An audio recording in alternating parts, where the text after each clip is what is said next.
working again, right? Good, good. Okay, so first I should say thanks very much to Nicolo for explaining to me that what I was saying is only correct, as he was pointing out, in the case where the system Hamiltonian commutes with the interaction. Okay, so thanks a lot, Nicolo. That's very important. So, of course, in general, if this is not the case, then there may be kind of corrections and changes to the clock system energy. So I'll make sure that this is kind of updated in the notes. But yeah, thanks a lot for that correction. So this is the key condition that has to hold, okay, for this clock to work ideally, right? And if it's not the case, then if you want to know what happens, then talk to Nicolo because he's writing a paper about it now.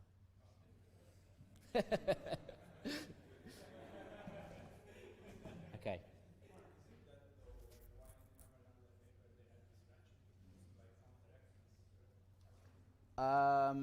Well, I mean, in the Kamalander paper, I think they always assume that this is the case, right? And so the reason why this is sufficiently general, like from a kind of resource theoretic perspective, right? And when you think about thermodynamics in the perspective of a resource theory, this would always be considered to be sufficient to basically do anything you want, right? Because then the way the argument typically goes is that then, I mean, inside your system, I mean, you really have some actual kind of system, S prime, and then you have a battery, right?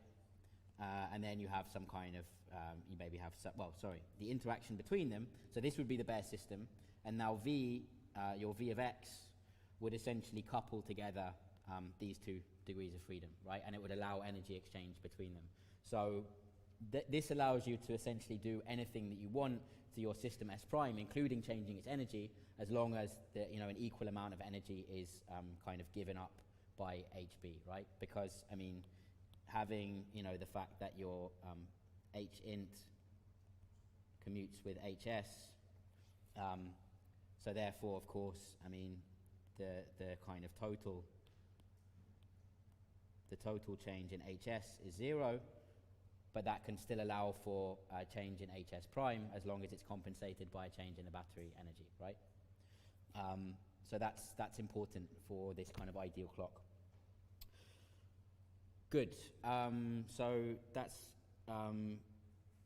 all I kind of wanted to say about the ideal clock. And now I want to move to a model that was introduced first by Perez. I mean, it actually kind of dates even further back. So Perez introduced this in 1980.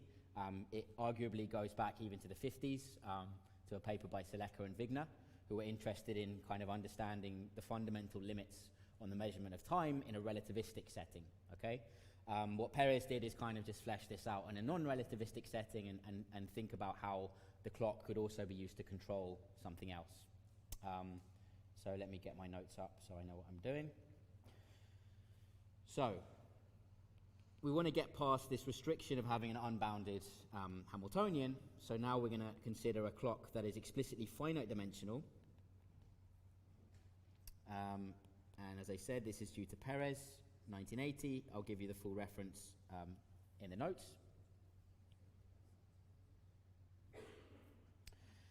So let's consider a very simple Hamiltonian, which is just a ladder of energy eigenstates indexed by m, and there will be capital N of these states, okay? And the characteristic energy scale I'm going to call omega, and I'm going to call these energy eigenstates Em. Okay? And now I'm going to assume that these energy eigenstates are actually the Fourier transform of some sequence of states that are going to be my clock states, or if you like, the kind of discrete position eigenstates. So rather than having a continuous variable system with a Fourier transform, I'm going to have a discrete Fourier series.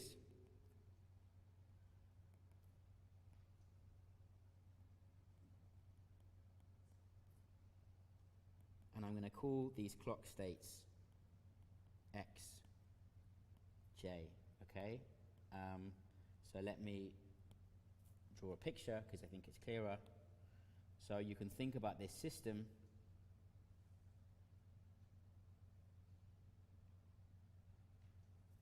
as really being like a clock. Okay, clock face, that's a circle, and it's got discrete tick marks. I'm going to do 12 just for kind of nice visualization purposes, but of course n can be anything.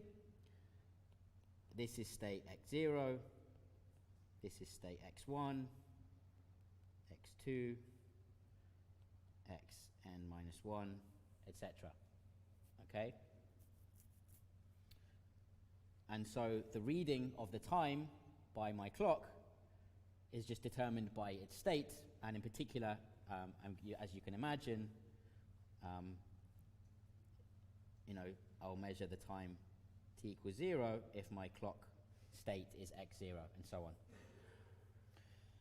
So let's see how this works. So this relation can, of course, be inverted to give back xj as a function of em, and it's just the inverse discrete Fourier transform. Right, I just flip the sign of I.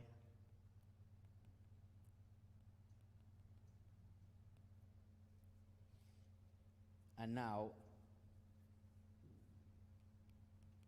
let me consider a time tau, which is equal to 2 pi divided by n omega.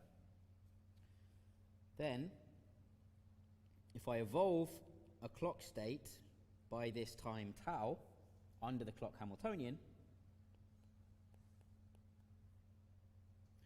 so I can just expand my position, my kind of clock eigenstates as above.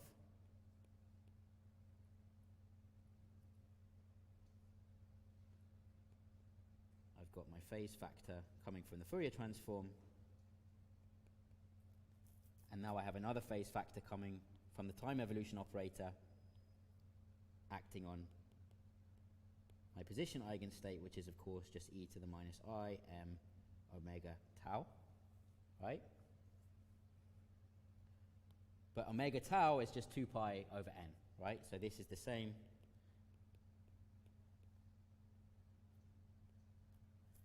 as e to the minus I 2 pi over n m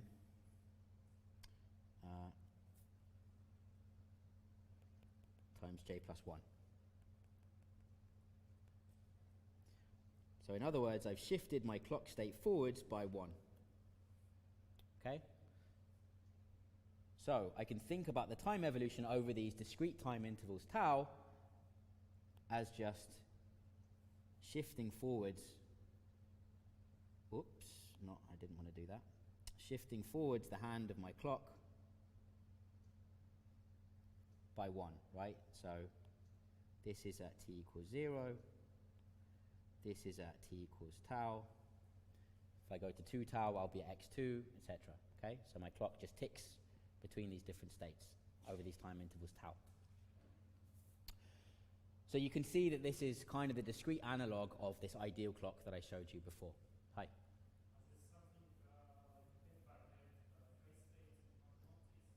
Yeah, I think that's correct. Actually, I had the same question from Michael earlier. So I think this is related to Peg-Barnett phase state. I'm actually not that familiar with this idea of the Peg-Barnett phase operator, but my understanding is that it's a very similar idea. Yeah. So it's kind of the discrete realization of the position momentum algebra on a kind of compact space, right, which is the circle. So, I mean, if you want, you can actually think about an explicit representation of this compact space in terms of some angle theta, which is continuous, right? That would be like the phase angle. And then, I mean, this is actually the language that Perez originally used. I mean, he said that my phase eigenstates, so this is really like a parenthetical thing, so I'm just going to write it in the corner here. But, I mean, if you think about these these energy eigenstates, as being something like a kind of plane wave as a function of theta going around the circle, yeah?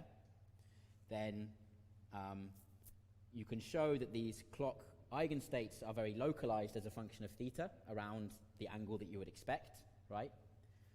and that the Hamiltonian in this representation of the clock is just minus I omega d by d theta, right? So it's basically the momentum operator on this compact space multiplied by a velocity, which instead of calling v, I'm calling omega because it's an angular frequency and not a velocity, right? But in every sense, this model is like the ideal clock, but just put on a compact space with a finite number of states. Okay? But this kind of stuff is not really that important for what I want to say. These properties are kind of sufficient to understand everything about how this this finite-sized clock works. So, of course, then this property here will motivate us to think about a kind of time observable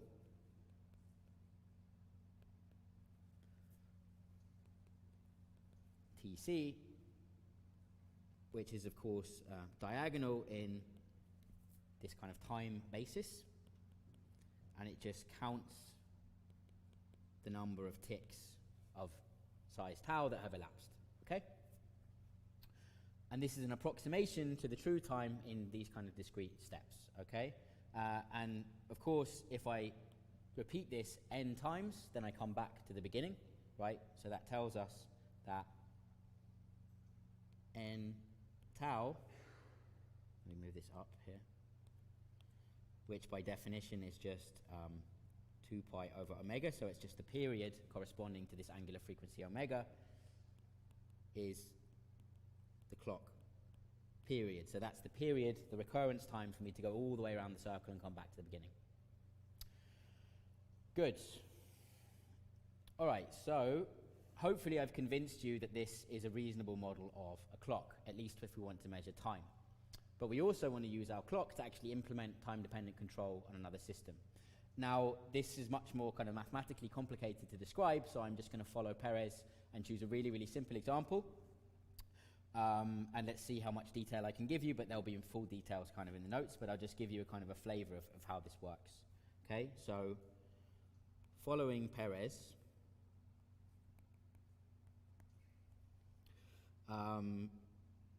let's use the clock to activate the precession of a spin half degree of freedom, which will be basically a qubit, of course.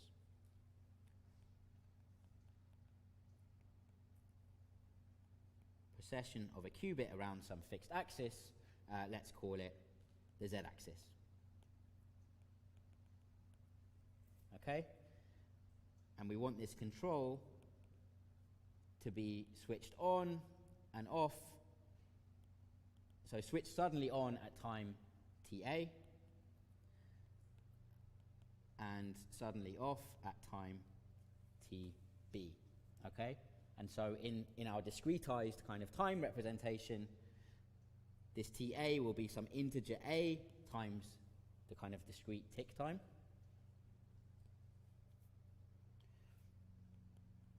And this tb will be some other integer b, right? So this time is measured now in units of these fundamental discrete packets. These are integers. Okay, cool. So how can we actually describe this mathematically? Well, what Perez wrote down was just a very simple Hamiltonian, where you just have the clock part, and then you have basically some Pauli operator acting on your qubit, which is activated only when the clock face lies between these two, the clock hand lies between these two times, right? So in this picture up here, that means, like before, we have some interaction region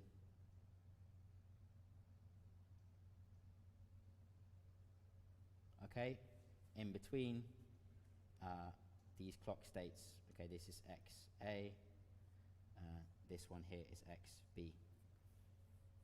Okay, that's what I'm doing when I write down this Hamiltonian here. This precession term is only on when my clock lies between time ta and tb. Good. So let's see how this works. So let's start from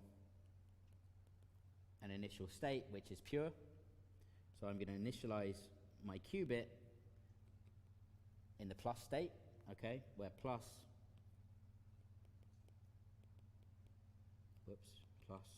equals, not plus plus. This is just a superposition of the eigenstates of sigma z, so it's a state lying pointing in the x direction. And my clock will be initialized at t equals 0. Right? And okay, I can just rewrite this. It's just useful for later to write this in this way. Okay? So now, what we can do, well, what Perez did is just use first order perturbation theory to try and solve this problem, okay? And so I'll just give you a flavor of how this calculation works, and then we'll kind of look at some results, okay? So, first order perturbation theory, time-dependent perturbation theory, and we'll do it in an interaction picture with respect to the clock Hamiltonian, as before.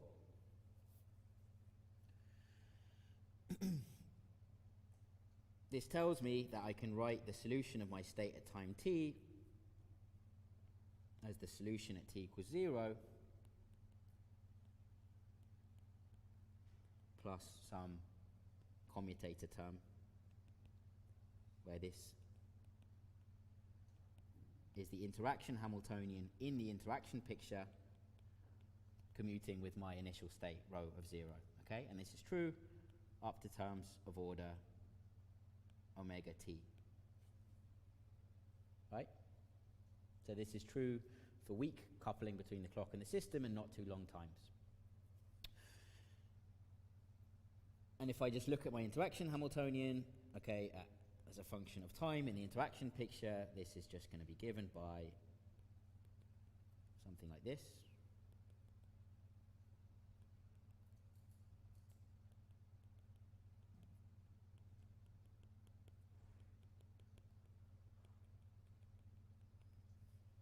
Right? That's just the interaction picture. And now what I'd like to know is what is the state, the reduced state of my system at time t. That is just given by a partial trace over the clock degrees of freedom.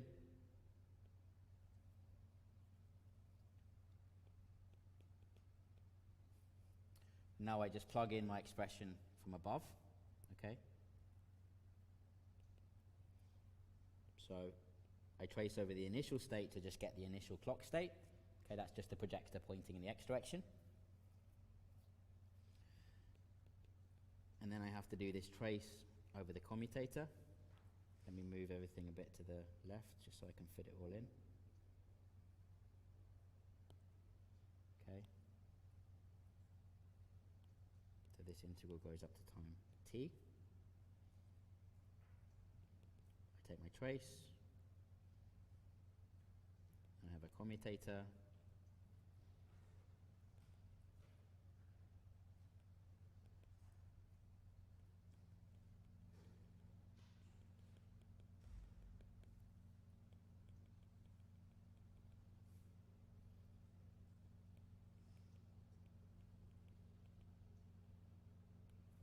Now I just plug in my initial state.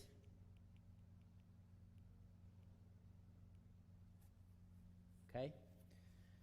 And now hopefully you can convince yourself that because of the partial trace, the only bit of the kind of commutator that remains is the commutator between these system degrees of freedom. Okay. So I can write this whole term here, which is just the change in my system state, which I'm going to call delta rho s at time t. This is equal to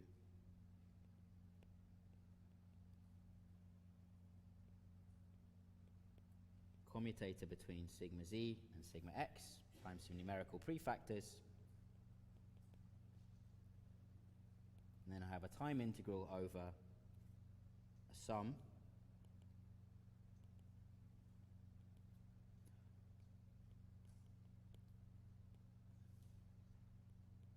of this matrix element all squared, okay? Just using properties of the partial trace, then I get this.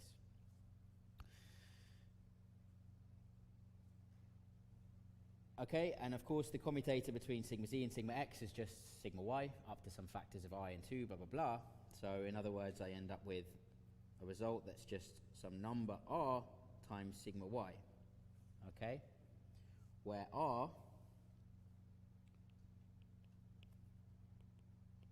which is a function of time, is equal to this Rabi frequency omega,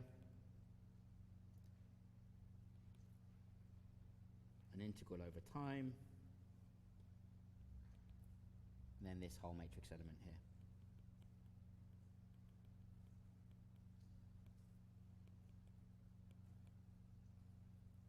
Okay? And now what does this mean? It means that my state just picks up a perturbation.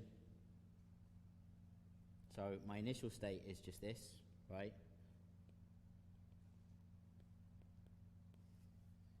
So therefore, my perturbed state is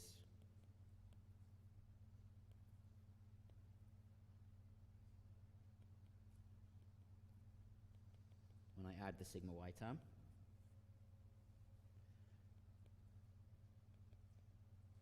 And because I'm doing everything perturbatively, I'm only keeping terms to order r anyway. So this is basically consistent with a state like this, which just describes precession of a spin around the z-axis via an angle r, okay? So if we find the angle r, then we've solved the problem. Good. Now, what Perez now does is a fairly lengthy calculation to basically show that this quantity r, or rather this thing inside the integral, is basically a top hat function, which just switches on at time ta and switches off at time tb, which is exactly what you would want for this perfect control. And that's the case in the limit where the number of clock states is very large. Now, I have worked that out for you in the notes for those of you that are interested, but I think in the interest of time, I'm just going to show you a kind of graphical proof which will hopefully convince you. So what we can do is just actually, we can just plot this result, right? I mean, we can just do a plot and see what it does as a function of the number of states.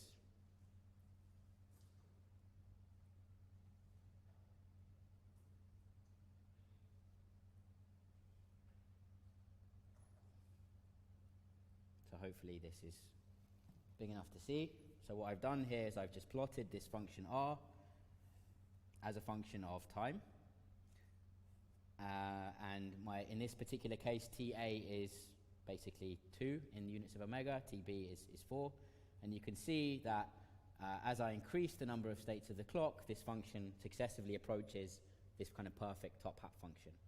But you can see that there are still these kind of wiggles, and these wiggles exactly correspond to the discrete nature of the underlying clock, right? So these wiggles happen exactly as I pass through the successive discrete clock states, okay? But hopefully you're convinced by this kind of plot that this function in here, sorry, this is not actually, forgive me, this is not actually r, okay? This is the integrand inside here, okay? But if this integrand is a perfect step function, right, then that means that I can write r, which is just the integral,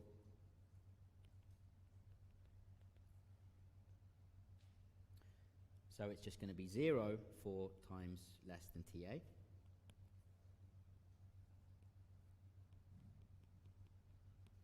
It's going to be a linear function of time within the interaction region. And then for larger times, it's just fixed.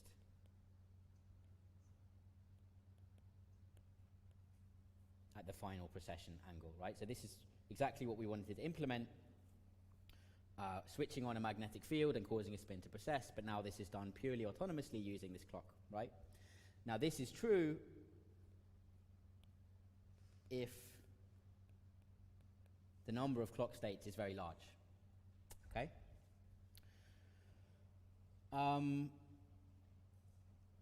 But what we really wanted to do is kind of, so that means that for large n, we recover basically ideal control. Okay? If we assume weak coupling and small rotations and so on, right? But there's always a but. This is the last but, I think. Okay? So this comes at an energetic cost, of course.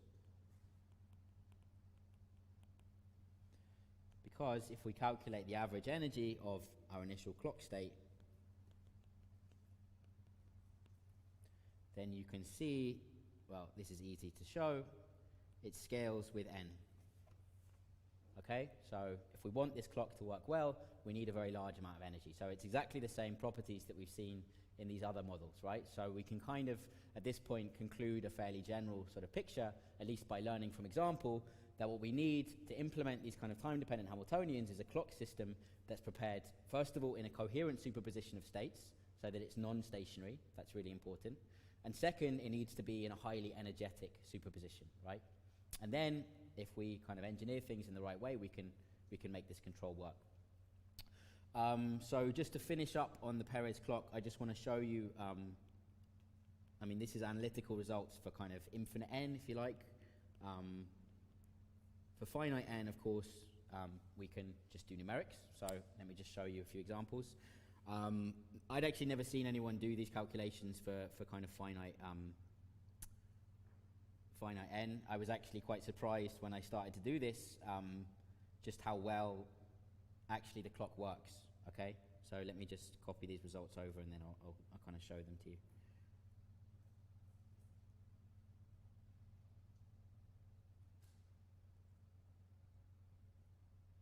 Okay, so hopefully you can see all of these reasonably well.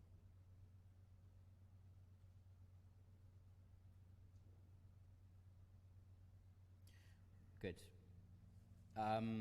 So what we're looking at is here, I'm just plotting basically the expectation value of sigma x of the qubit as a function of time. And this dashed line is essentially the ideal trajectory. So that's the actual kind of perfect precession of a qubit in a magnetic field, switched on at TA, switched off at TB, right? And you can see that even for n equals 20, you actually get a fairly decent approximation. For n equals 50, it's very, very good, okay? And if you look at the actual fidelity of the qubit state with respect to the kind of the ideal state, then you see that it's already, it's already, we're on the orders of like way above 99% fidelity, okay? Even for just 20 clock states. So I was actually kind of surprised that this works quite well. And you can see that, okay, obviously in regimes where the fidelity is not so good, this is partly due to the fact that you have correlations between the clock and the system, right? So the entanglement entropy is a convenient way of kind of characterizing how your clock is kind of correlated with your system. You see that this kind of shows exactly the same discrete kind of structure due to the individual steps, but it kind of goes to zero pretty quickly, right? Good. So that's the kind of the Perez clock. If anyone has any questions on that, go ahead. Otherwise, I'm going to kind of move to some extensions and then conclude. So if everyone's happy with this, I'll just quickly go through a few kind of extensions, right? So, good. So the first one that's kind of important, because it directly follows on from the work of Perez, and this is by Woods, Silver, and Oppenheim from 2016. You'll have the full reference in the notes. So the basic point that they noticed, right, is that this clock relation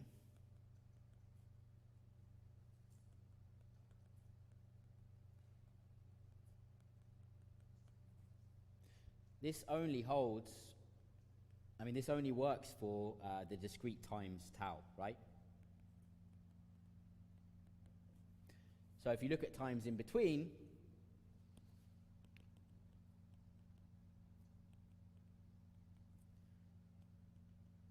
the general time evolution of a clock state is actually a superposition of all the other clock states. So it's not like the clock face, just the clock hand just moves kind of deterministically round. It actually kind of, the clock hand itself kind of like spreads over the clock face in between the ticks, right? So this is very quantum mechanical, right? And it's because we basically assumed that at the kind of initial time, we're really in a perfectly kind of well-defined time, okay? So what Wood, Silver, and Oppenheim showed, yeah, and I mean, we can actually, sorry, just want to show you a couple of other plots. So you can see that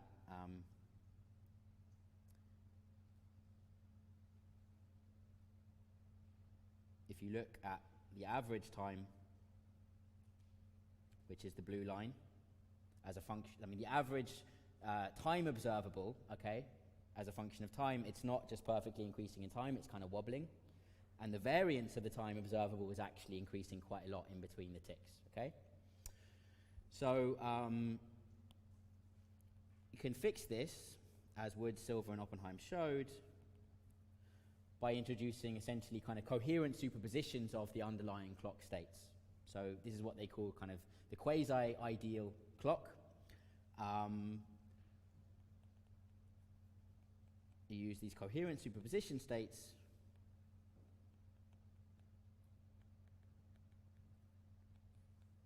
let me call it psi k,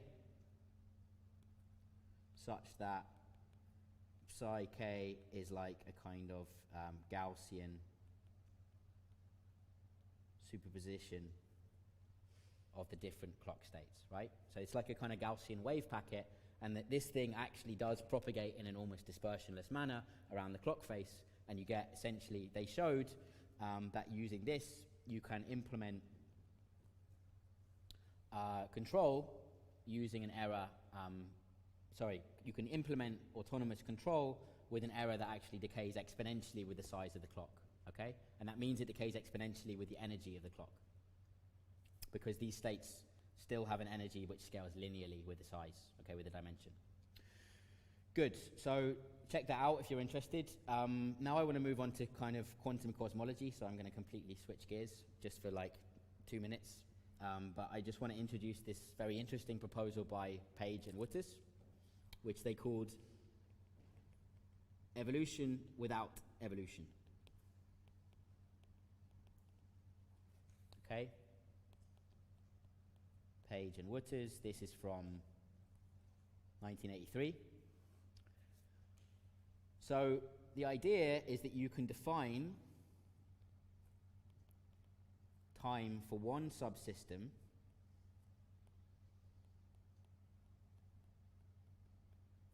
that is relative to another subsystem.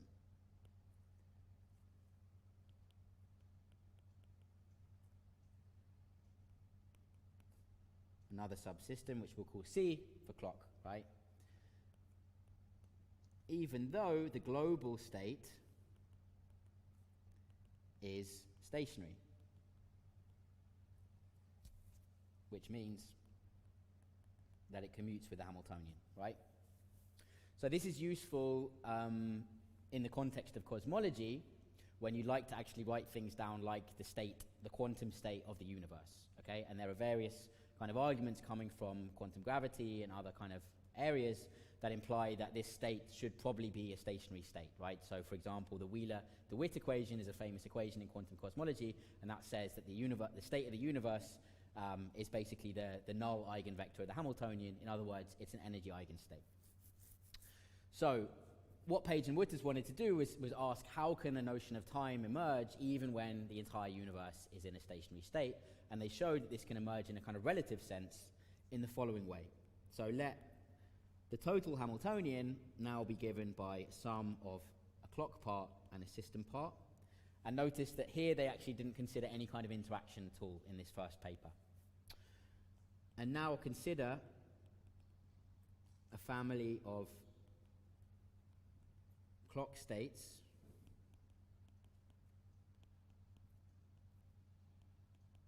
which are just generated by time evolution under the clock Hamiltonian, starting from some initial state. Now, of course, notice this initial state has to be a non-equilibrium state, otherwise this family of states is trivial, right? This is just a phase factor.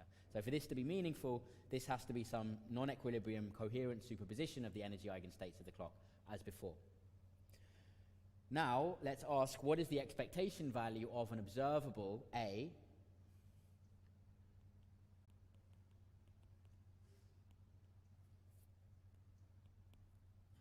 some observable A on S, and it's just defined as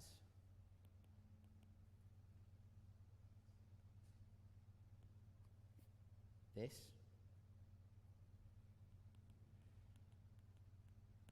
Okay, where P of T is the projector onto clock eigenstate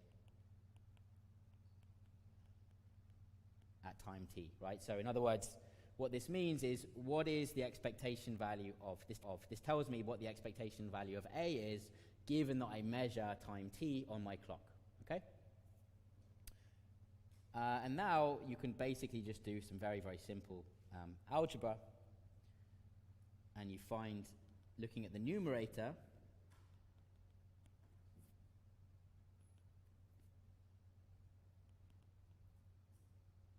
well, by definition, this is just the time evolved clock state.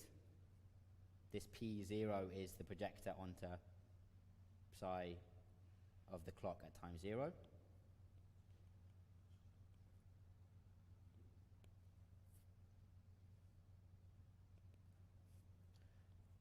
Now, this clock Hamiltonian commutes with the observable on the system, so I can just pull this through to here, right? So this is the same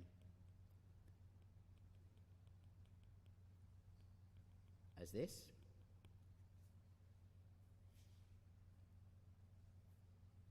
But now, okay, I can use the fact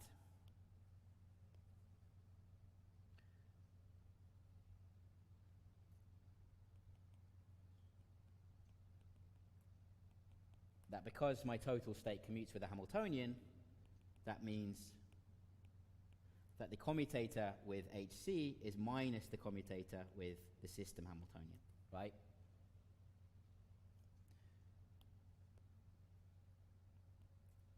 And what that means is that I can actually replace, in this expression, HC with minus HS. It's very simple argument.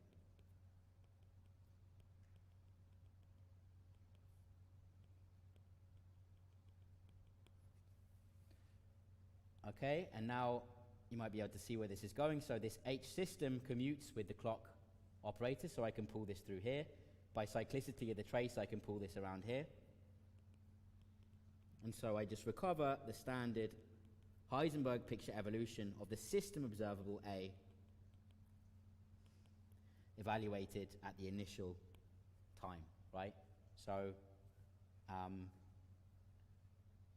and of course, if you plug in just a particular, you can also evaluate the denominator, right, by just plugging in the A equals the identity, and you just find that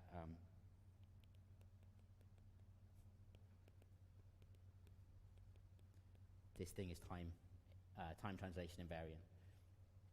So in other words, the conditional expectation given some clock time t is just the standard Heisenberg picture evolution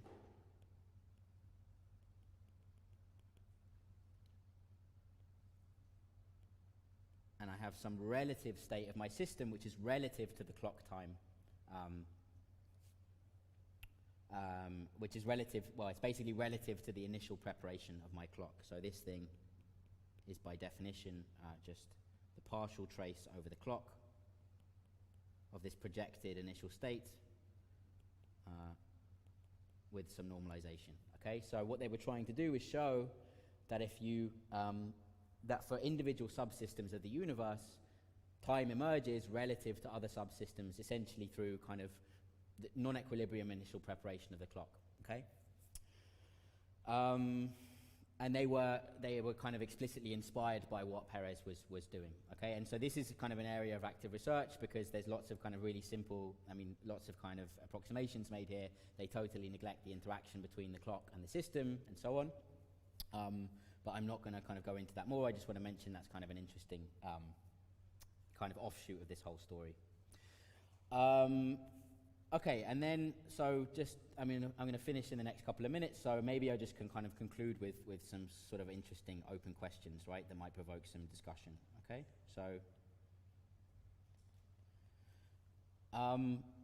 So the first question, which I'm really interested in, is, which I haven't really touched on properly, right, is kind of a question about how do we actually implement the resources that we need to generate these clocks, right? So I told you that a clock has to be prepared in a highly energetic quantum superposition state, right? But how can we actually generate these states? What's the energetic cost of doing this, right?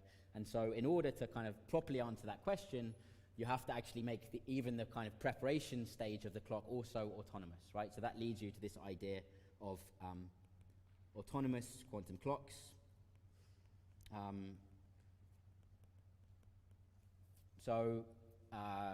Okay, maybe this is kind of an extension rather than an open question, but I'll just quickly mention it here. So I mean, there's a paper that I'm a co-author on back from 2016, but there's been several other works in the same kind of direction. And basically, I mean, the conjecture that we put forward, which seems to be kind of well satisfied in most of the cases that we've looked at, is that your ability to measure time is actually intimately connected with the rate at which you produce entropy, right? So in order to generate a very precise series of clock ticks, you have to do something highly irreversible in the sense of entropy production, as John was talking about earlier, okay? So that's this idea that precision is intimately connected. Precision in the sense of the measurement of time is intimately connected with entropy production, okay? But what I would say is still kind of an open question is how we can use this kind of autonomous clock. So, I mean, just to kind of sketch what I mean by an autonomous clock, I mean really thinking about a system that is no longer closed, right? You have some kind of clockwork.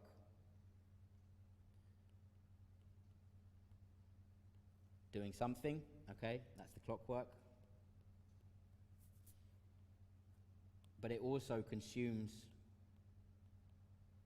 resources, and of course it will generate some waste, right? So now you're asking, what is the actual efficiency with which I can measure time? What's the energetic efficiency? What I think is an interesting open question is how you can actually use these kind of explicitly power-consuming clocks to control other quantum systems. So it's not just asking how much energy it costs to measure time, it's actually how much energy does it cost to implement autonomous quantum control, okay? So if anyone is interested in this I was planning on maybe talking about this a bit more, but I don't really have time, so we can talk about this afterwards if anyone is interested. But more generally, I think it's a good question to ask, how much energy does it require to kind of prepare the resources that you need to run these kind of autonomous clock systems, such as proposed by Perez and so on. And then I think, I've mainly just talked about very, very idealized abstract models. So I think a really important question for this field is to understand, we're physicists in the end, so how can we actually connect these kind of very abstract studies to the kind of physical platforms that we're actually manipulating in the lab? And can we actually say something useful about the kind of clocks that we're using right now, which really do run on quantum mechanics, right? Atomic clocks generate the most precise time standards that have ever existed. They're the time standards that we use in our measurements every day. If you ever find your position on your phone using GPS, you're using an atomic clock. How can we actually connect the kind of quantum mechanics of clocks to the efficiency and kind of precision of real clocks that we use in the wild? So with that, I think I'm done. Thanks very much for listening, and yeah, feel free to ask any questions afterwards. Thanks a lot, guys.